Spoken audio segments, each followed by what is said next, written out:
دیکھیے ہماری ایک کمٹمنٹ ہے، جتنے بھی لوگ اس وقت اس حکومت کے اندر ہیں، باوجود اس کے کہ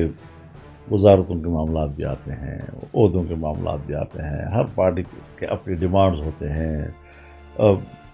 سرکاری محکموں میں اپنے لوگوں کو ایڈجسٹ کرنے والی چیزیں بھی آتی ہیں، یہ چپ کلشی بھی ساتھ ساتھ چلتی رہتی ہیں،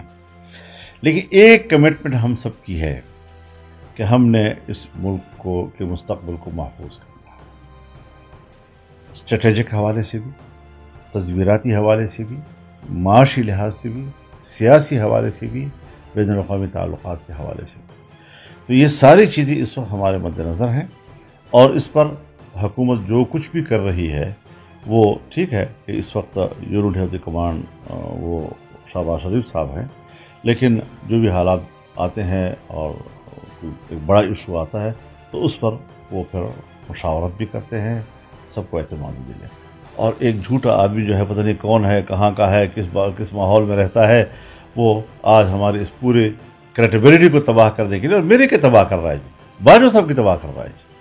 تو ہم فوج کو بدنام نہیں ہونے دینا چاہتے، فوج پر ایسا حرف نہیں لانے دینا۔ ہاں اختلاف کریں گے، ہمیں شکایتیں تھی، ہمیں کیوں روکا تم نے، ہمارے کارکنوں کو کیوں روکا، ہمارے ساتھ آنے والے بسیں، ٹرک، ویگنیں، ان کو کیوں ہراساں کیا، آخری وقت تک انہوں نے، آپ نے کیوں ان پر پریشر ڈالے، یہ شکایتیں اپنی جگہ پر تھیں، لیکن یہ شکایتیں معروضی ہوتی ہیں اور وقت کے ساتھ ساتھ تحلیل ہو جاتی ہیں اور پھر آگے بڑھتے ہیں جو۔ تو اب بھی ہمارا موقف یہ ہے کہ ہم نے آگے بڑھنا ہے، ہم نے عمران خان کی رجیم کو گرایا ہے، ملک کو بچایا ہے، ورنہ کہہ چکا ہے اب تو کہ ملک 3 حصوں میں تقسیم ہو جاتا، فوج آپس میں لڑے گی، تو فوجی بھی ریٹائر نکل آئے، ایکسپوز ہو گئے کہ کتنا بین الاقوامی ایک نیٹ ورک ہے جس سے ہمارا اشرافیہ وابستہ ہے، اور یہ تو مرد تھے جو باہر آئے، ان کے گھروں کے اندر موجود ہماری آنٹیاں جو ہیں وہ کس غم میں جو ہے آنسو پوچھ رہی ہیں جی، کیوں؟ ان کا ایجنڈا تباہ ہو گیا جی۔ اور اب بھی اگر بین الاقوامی قوتیں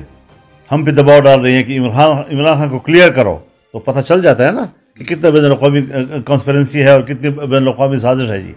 تو اس قسم کے جو چھوٹے چھوٹے مہرے ہوتے ہیں نا، یہ جگہ جگہ استعمال ہوتے ہیں اس چیزوں کے لیے۔ ہم اپنی فوج کو اپنی ذمہ داریوں تک محدود رکھنے کا موقف رکھتے ہیں، اس حوالے سے ہم ادارے کو طاقتور دیکھنا چاہتے ہیں، پاکستان کی دفاع کو طاقتور دیکھنا چاہتے ہیں۔ ہم کبھی کبھی شکوہ بھی کر لیتے ہیں، اختلاف رائے بھی کر لیتے ہیں، کبھی اس کا یہ مقصد نہیں کہ ہم ادارے کو کمزور کرنا چاہتے ہیں، اور ملک کی نظام سیاستدانوں کے ہاتھ میں ہونا چاہیے۔ ہم کسی بین الاقوامی دباؤ کو قبول کرنے کو تیار نہیں ہیں، IMF کا دباؤ ہو، FATF کا دباؤ ہو، ٹھیک ہے، ہماری بہت سی مجبوریاں ہوں گی، معروضی طور پر ہوں گی، اور ہم ان مجبوریوں کے تحت سفر بھی کر رہے ہیں، دونوں سفر کر رہے ہیں، اقتصادی لحاظ سے بھی سفر کر رہے ہیں اور سیاسی لحاظ سے بھی سفر کر رہے ہیں، تو وہ چلتا رہتا ہے۔ اور اس وقت ایک حکومت ہے جس نے صرف عمران خان کو اتارنے کا چیلنج قبول نہیں کیا تھا، اس کے اتارنے کے بعد اس نے جو ملک کی معیشت کو زمین بوس کر دیا، اس کو دوبارہ سے اٹھانے کا چیلنج بھی قبول کیا ہوا ہے۔ اور یقیناً آج اگر قوم، پبلک تنقید کرتی ہے، چیختی ہے، چلا رہی ہے کہ بھئی وہ تو ایسے تھے، تو اب تم آ گئے ہو، تو تمہارے حالت میں تو اور مہنگائی ہو رہی ہے، اب یہ عام آدمی کو سمجھانا بہت مشکل ہے کہ یہ سب کچھ انہی معاہدات کے نتیجے میں ہے، اور اس پہ جو ہم نے بین الاقوامی دنیا کو اپنے ملک کی معیشت پر مسلط کر دیا ہے، یہاں تک کہ ہم نے ان کے دباؤ کے اوپر قانون سازی تک کر لی ہے، تو ان حالات سے نکلنے میں تھوڑا وقت تو لگے گا۔ اور آپ کو یاد ہے ہمارے جلسے میں شہباز شریف صاحب کہا کرتے تھے کہ 6 مہینے پھر آپ مجھے دیں گے، میں انشاءاللہ حالات کو بہتر کروں گا۔ تو ہمیں تو 6 دن بھی دینے کوئی تیار نہیں ہے جی۔ تو ابھی تک تو حضرت پریزیڈنسی ان کے ہاتھ میں ہے جی، ابھی تک تو KP کی حکومت ان کے ہاتھ میں ہے جی۔ کتنی مشکلات ہمارے لیے پیدا کی جا رہی ہیں، قانون سازی میں، پالیسی میں مشکلات پیدا کی جا رہی ہیں۔ جو اشرافیہ ہے، ریٹائرڈ جنرلز، ریٹائرڈ ججز، ریٹائرڈ بیوروکریٹس، ان کا ایک نیٹ ورک، وہ کس طرح بین الاقوامی نیٹ ورک کی خدمت کر رہا ہے اور ان اداروں کے لیے کس طرح استعمال ہو رہے ہیں، اور پھر بڑے دھڑلے سے کہتے ہیں جی ہم تو طاقتور لوگ ہیں، اور طاقتور آپ تھے، اب آپ ریٹائرڈ ہیں، گھروں میں رہیں، ہماری طرح زندگی گزاریں، اور ہمارے سیاسی معاملات میں ہمارے مداخلت آپ نہ کریں. یہ فوج کے اپنے قوانین کی بھی خلاف ورزی ہے، وہ بھی نہیں کرنی چاہیے تھی ان کو بھی، اور اس پر بڑا ادارے کو ایکشن لینا چاہیے اور قانون کے مطابق لینا چاہیے، کیونکہ اس قسم کی چیزیں اگر ہو جاتی ہیں، کل بیوروکریٹس نکلیں گے، کل کوئی اور نکل آئے گا، ملک میں ہنگامہ، اور اس طرح کی صورتحال کو کہ ملک کو آپ اس کی سیاسی نظام کو کمزور کرنا چاہتے ہیں. لہذا اس وقت جنگ ہے ایک کہ جس طرح ملک کے نظام کو کمزور کیا، سیاسی لحاظ سے، اقتصادی لحاظ سے،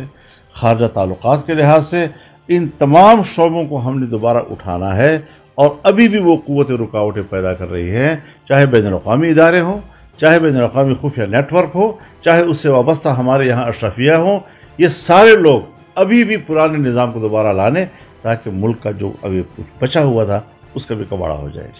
تو انشاءاللہ العزیز حالات کا مقابلہ کر رہے ہیں، اس کو چیلنج سمجھ کر ہم نے قبول کیا ہے. پبلک کی پریشانیاں بالکل مد نظر ہیں، ہم پبلک میں رہتے ہیں، ہم دن رات لوگوں کے اندر موجود ہوتے ہیں، جلسے کر رہے ہیں، عام آدمی کی جو صورتحال ہے. لیکن یہ جنگ ہم نے اور عوام نے مل کر لڑنی ہے اور انشاءاللہ جیتنی ہے. YouTube پر گوگلی نیوز دیکھنے کے لیے youtube.com کی سرچ بار میں googly news T V type کریں. گوگلی نیوز کے پیج پر سرخ رنگ کے سبسکرپشن والے بٹن پر کلک کرنا نہ بھولیے. YouTube پیج پر اپلوڈ ہونے والی ویڈیوز سے باخبر رہنے کے لیے بیل آئیکن پر کلک کیجیے. آپ کو ہر نئی ویڈیو کے بارے میں نوٹیفیکیشن موصول ہو جائے گا.